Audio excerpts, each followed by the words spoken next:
During this teaching, we're going to delve a little bit deeper into the mind of Cain, and try to understand why he did what he did, and we're going to try to understand what his mistake was a little bit deeper than last time.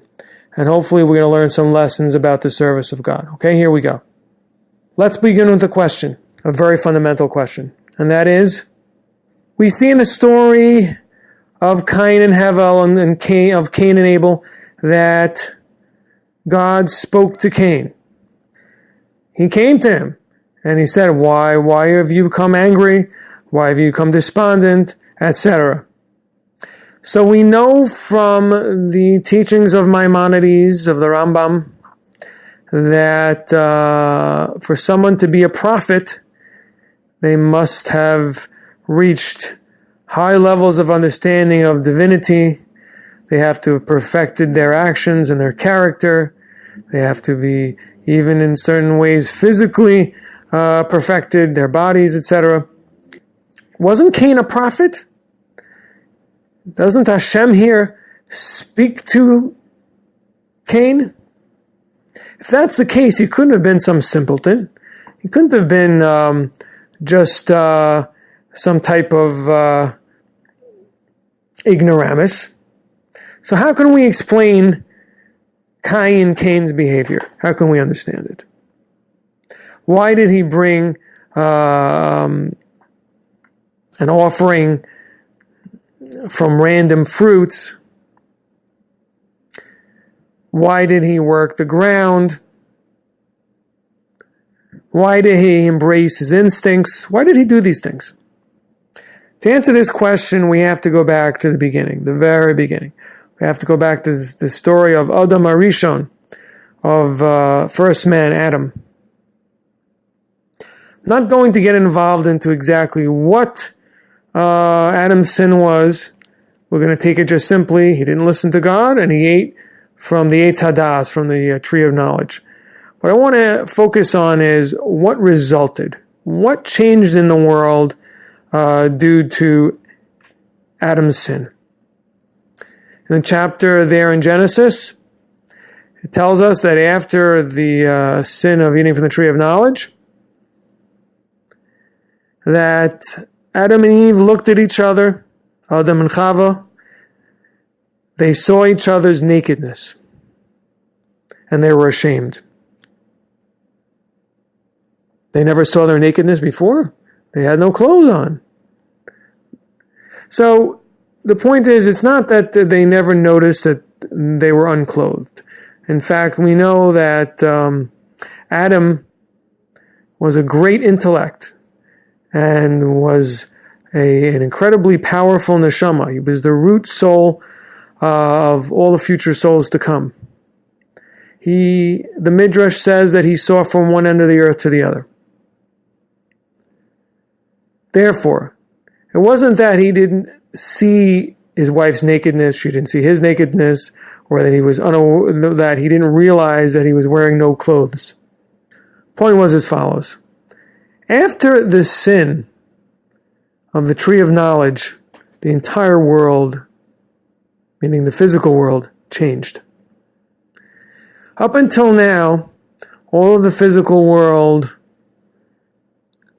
showed godliness in a revealed way. That means that all the physical creation somehow was imbued with a feeling that you know this was created by God.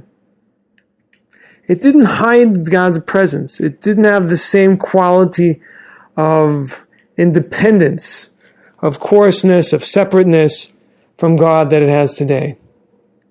Today it takes a lot of meditation, a lot of thought and work to really, really feel and recognize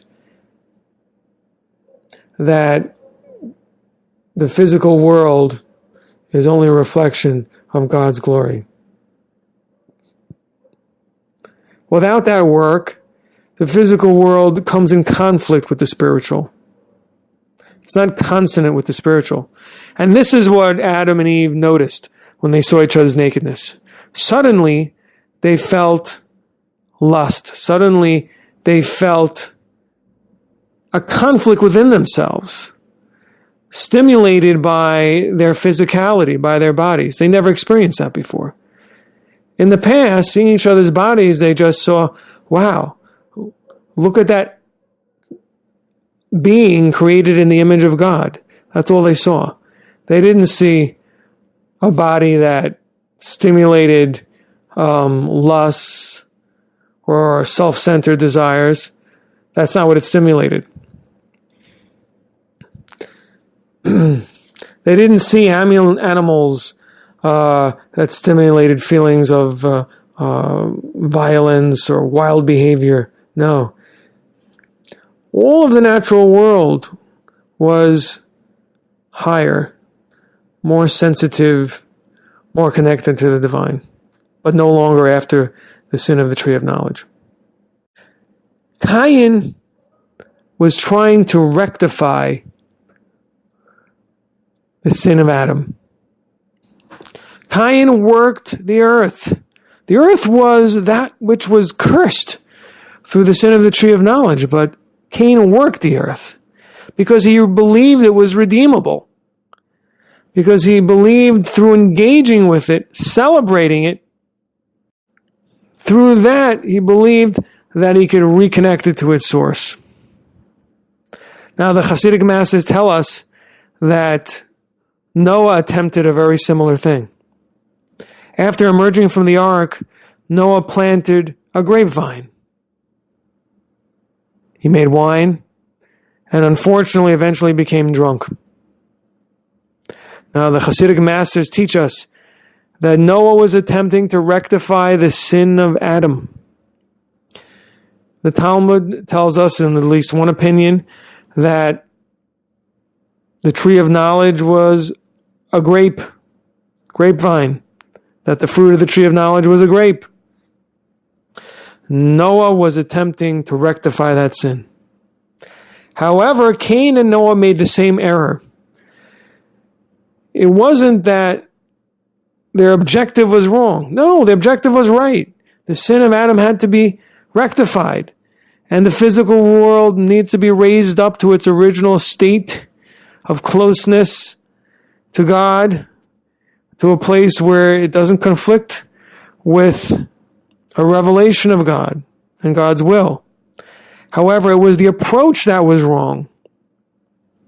What does Noah do? Noah plants this grape and then he drinks the wine and he becomes drunk. So what is he doing? He's celebrating the physical. Again. And what does Cain do? What does Cain do? He works the field, just the very thing that was cursed. He celebrates the thing that was cursed. And he brings to God an offering from all types of fruit. Why does he do that? Because he doesn't recognize the difference between fruit that is no longer proper to bring before God, that you could say at this state of existence is irredeemable and is no longer sacred, and between that which is choicest and first, which is sacred. He doesn't discern. To him, he's trying to bring out the fact to celebrate the physicality. Yes, the physical is the handiwork of God too. And if I only celebrate it and only engage in it with the thought that this is from God, this will rectify the sin of Adam. However, Cain was wrong and Noah was wrong. The only way that the sin of Adam HaRishon, of first man, can be rectified, now in the current situation, now that the physical world has become coarse and hides God's presence, is to subjugate the world, is to nullify the physical world with the spiritual. If we put the spiritual above the physical, and we use the physical in the world towards spiritual ends, that's how we raise up the physical environment around us and our physical bodies as well. Not through celebration, but through discipline and through limitation and through sanctification, using it only for spiritual needs, for spiritual purposes, so that the body becomes a means to a spiritual end, not an end in itself. And that is why God rejects Cain's offering and embraces Hevel's. Hevel understood the state of the physical world, and that's reflected in his name, Hevel. Hevel means futility, emptiness. He understood that the physical world had an element of futility in it, as King Solomon states in Koheles. The only time the world in its present coarse physical state can be raised up and returned to its source is through realizing its coarseness, through realizing how it comes in conflict so often with God's will, and putting the physical in submission to the spiritual. That's why Hevel only brought from the choices. He realized that there were portions of the physical world that would have to be completely rejected and that could not be offered and would not be deemed sacred. No, it's not that everything is sacred. It's not everything is good. There are things that are irredeemable in the world at this point. And it's only through their rejection and realizing that they don't belong at all that they can actually be raised up.